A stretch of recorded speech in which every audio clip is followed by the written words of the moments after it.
ये इतना शहद लेना है दोस्तों, आधा चम्मच। अब इन दोनों को मिक्स करके क्या हो रहा है। तो दोस्तों लौंग और काली मिर्च इसमें डालती है तवे पर, इनको गुड मॉर्निंग दोस्तों, हमारे नए ब्लॉग में एक बार फिर से स्वागत है आपका। तो दोस्तों सुबह हो चुकी है और अभी सुबह के बज रहे हैं 6:30।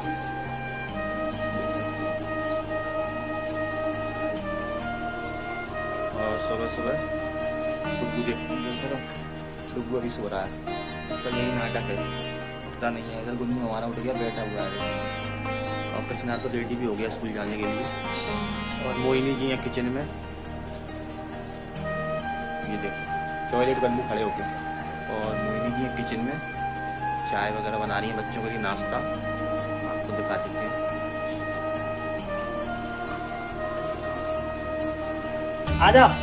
आजा गुन्नू आजा।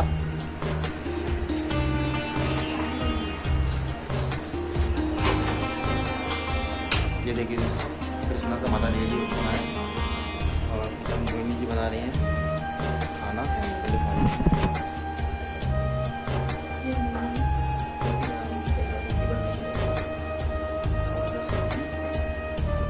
तो दोस्तों चाय आ चुकी है हमारी और ये गुन्नू की, तो अभी पी लेते हैं चाय। और इधर रखे हैं रोज। तो दोस्तों कृष्णा को उठ रही है ज़्यादा खांसी, इसकी दवाई भी चल रही है, लेकिन इसको आराम नहीं मिल रहा दवाई से। तो एक छोटा सा नुस्खा है हमारे पास, जिसको पहले भी यूज़ किया था, उससे बहुत जल्दी आराम मिल गया था। वो अभी हम बनाएंगे और आप लोगों को दिखाएंगे। तो आप भी यूज़ कर सकते हो इसको, जब किसी को खांसी हो तो आप उस नुस्खे को बना सकते हो। तो अभी आपको चलिए बताते हैं। तो लौंग और काली मिर्च इसमें डालती है तवे पर, इनको हल्की आँच पर भूनना है दोस्तों। ये सफ़ेद हो जाएंगे वाइट बिल्कुल, जब तक तो भूनना है दोस्तों। देख सकते हो सफ़ेद होने लगी। 10 लौंग है, 10 काली मिर्च। देख सकते हो दोस्तों भुन चुकी हैं। अब इनको खलबत्ते में इनको बारीक पीसना है, तो खलबत्ते में डाल के पीसना है दोस्तों।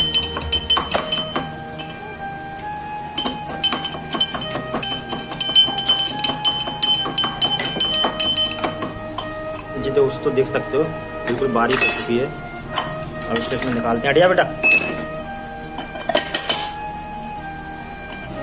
इसमें मिलाएंगे सेंधा नमक। इतना सेंधा नमक, एक चुटकी सेंधा नमक मिलाएंगे दोस्तों।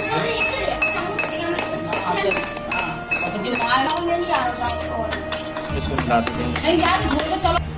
तो हमारा ये रेडी हो चुका है। अब इसमें थोड़ा सा लेंगे, बताता हूँ कितना लेना है चम्मच में, फिर उसमें शहद मिलाना। तो दोस्तों नुस्खा बना लिया है हमने और शहद भी ले लिया है। अब इसमें कितना लेना है हम आपको बताते हैं। बच्चों के लिए दोस्तों आप देख सकते हो इतना लेना है, 1/4 से भी थोड़ा कम। और इसमें आधा चम्मच शहद डालेंगे दोस्तों। ये इतना शहद लेना है दोस्तों, आधा चम्मच। अब इन दोनों को मिक्स करके बच्चे को पिलाना है दोस्तों। मिक्स कर दिया है, अब इसको इतना ऐसे इसको पिला देना है। 10 साल तक के बच्चों को इस तरह पिला सकते हैं। और 10 साल से जो ऊपर है 15 साल तक, तो इसी से दूसरा नुस्खा बन जाता है दोस्तों, जिसमें हल्दी डाली जाती है। वो आगे कभी आपको बताएंगे।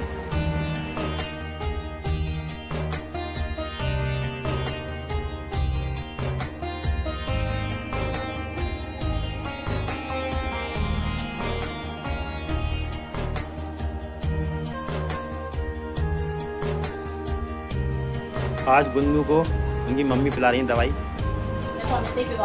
पापा नहीं पिलाते।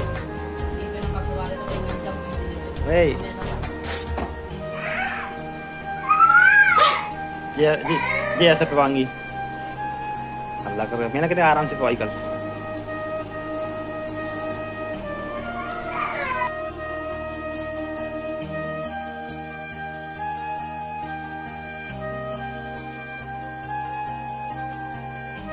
तो दोस्तों अभी खाना खाने बैठ चुके हैं। खाने बनी है उड़द की दाल और इसमें रोटियाँ। चावल इसलिए नहीं बनाए दोस्तों क्योंकि बच्चों को वही खांसी और जुकाम, इसलिए चावल नहीं खाए। तो दोस्तों अभी खाते हैं खाना। बच्चे इसने तो खुद गए स्कूल और अभी हम खाएंगे मम्मी की, मैं और हमारा गुन्नू। दोस्तों मिलते हैं खाना खाने के बाद। तो दोस्तों खाना पीना हो चुका है और मम्मी का सफाई, खाना गिर गया था उसकी सफाई करनी मम्मी की। और जब गुन्नू हमारे डुग्गू आ चुका है स्कूल से और टिफिन पूरे बचा के लाया है। टिफिन टिफिन फिनिश करके नहीं आया। देखो टिफिन ऐसा कैसे रखा है, क्या हो रहा है।